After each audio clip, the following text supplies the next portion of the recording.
माणूस किती भामटा आहे. आतापर्यंत आपण मुंबईचा भामटा पिक्चर पाहिलाय, दुसरे पिक्चर पाहिलेत, पण हा मंचरचा भामटा फक्त काही उदाहरणं पुरवण्यासाठी तुमच्या समोर मांडणार आहे.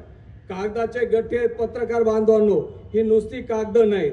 माझ्याकडे मी स्वतः काही बोलणार नाही. त्यांनी जे जे पराक्रम केले चेअरमन साहेब, ग्रामपंचायत असताना मगाशी वसंतराव म्हणले की या ग्रामपंचायतची नगरपंचायत कशासाठी केली.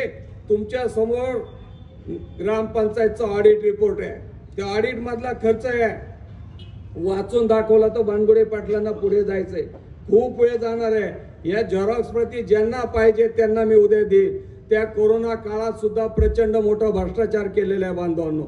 जे आपले या ठिकाणी छत्रपती शिवाजी महाराजांच्या स्मारकाची वेस बांधली, त्या वेसीसाठी सुद्धा लोकांकडनं पैसे जमा केले, पण त्याचा हिशोब आजपर्यंत दिलेला नाही. त्याच्यात सुद्धा मोठा गोंधळ आहे. प्रत्येक ठिकाणी जे पीपी किट घेतले ते शासनानं, जे मृतदेह जाळायचे होते ते जाळायची परवानगी फक्त महापालिकेला, नगर परिषदेला, नगरपंचायतला आणि ग्रामपंचायतला होती. मंचरच्या सरपंचांनी त्या ठिकाणी ते केलं, म्हणजे काही नवल केलं नाही. महाराष्ट्रातल्या सगळ्या सरपंचांनी ते केलं, सगळ्या नगरसेवकांनी केलेलं आहे बांधवांनो, वेगळं काही केलेलं नाही. या ठिकाणी त्यांची भामटेगिरी जर सांगायची झाली तर त्यांनी एक हॉस्पिटल टाकलं होतं. त्या हॉस्पिटलमध्ये काय गडबड केली ते जाहीर नोटीस त्या डॉक्टरांनी पुढारी पेपरला दिलेलं आहे.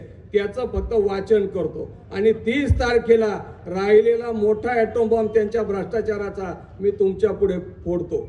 जाहीर नोटीस आमच्या असेल डॉक्टर सागर ज्ञानेश्वर गांजळे.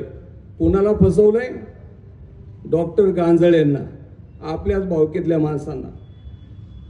राहणार H730 Swaraj residency Chikhali road, Boradewadi, Moshi, Pune.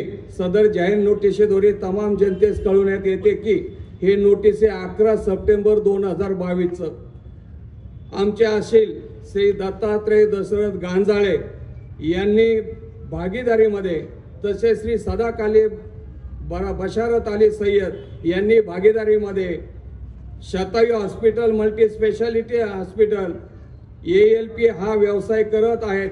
परंतु शतायू हॉस्पिटल मंचर आंबेगाव रुग्णालयाचा परवाना आमच्या असेल डॉक्टर सागर ज्ञानेश्वर गांजाळे यांच्या नावाने आहे. आमचे असेल 2022 पासून 1 जुलै 22 पर्यंत सकाळी 9 ते दुपारी 4 पर्यंत नियमित रुग्णालयामध्ये येत होते. जुलै पासून आजपर्यंत आमचे असेल सदर रुग्णालयात गैरहजर होते.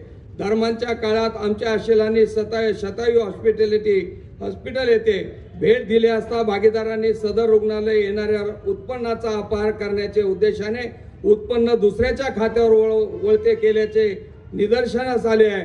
तसेच सुमारे 15-20 डमी रुग्णांच्या मेडिक्लेम फाईल तयार करून त्याच्यावर माझ्या खोट्या सह्या केल्याचे निदर्शनास आले आहे. कोण सांगते?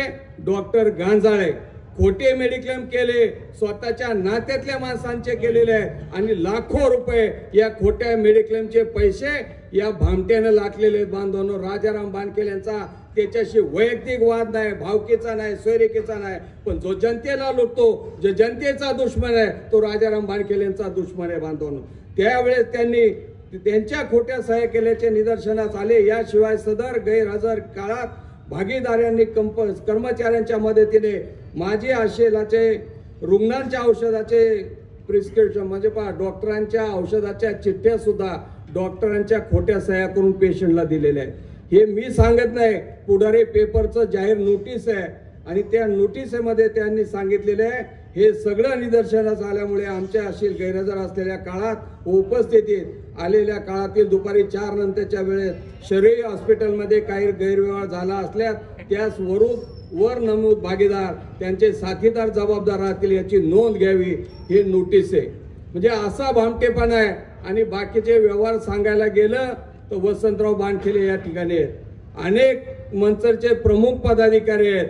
फक्त रेल्वेच्या किचनमध्ये काय झालंय, किती गोंधळ आहे, किती घोटाळा आहे, त्याची आकडेवारी सुद्धा मी 30 तारखेला देईल बांधवांनो. मग अशा लोकांच्या हातात नगरपंचायत द्यायची की दुसऱ्या बाजूला स्वच्छ चारित्र्याचे, उच्च शिक्षित आणि मंचरशी प्रामाणिक राहणारे माणसं आम्ही दिलेले आहेत. विचार करण्याची वेळ आता तुमची आहे. मंचरकरांनो विचार करा आणि निश्चित पद्धतीनं तुतारी आणि मशालीच्या चिन्हावरती आपण आपलं बटन दाबायचं आहे आणि 2 तारखेला हे मंचर महाविकास आघाडीच्या हातामध्ये द्यायचं एवढीच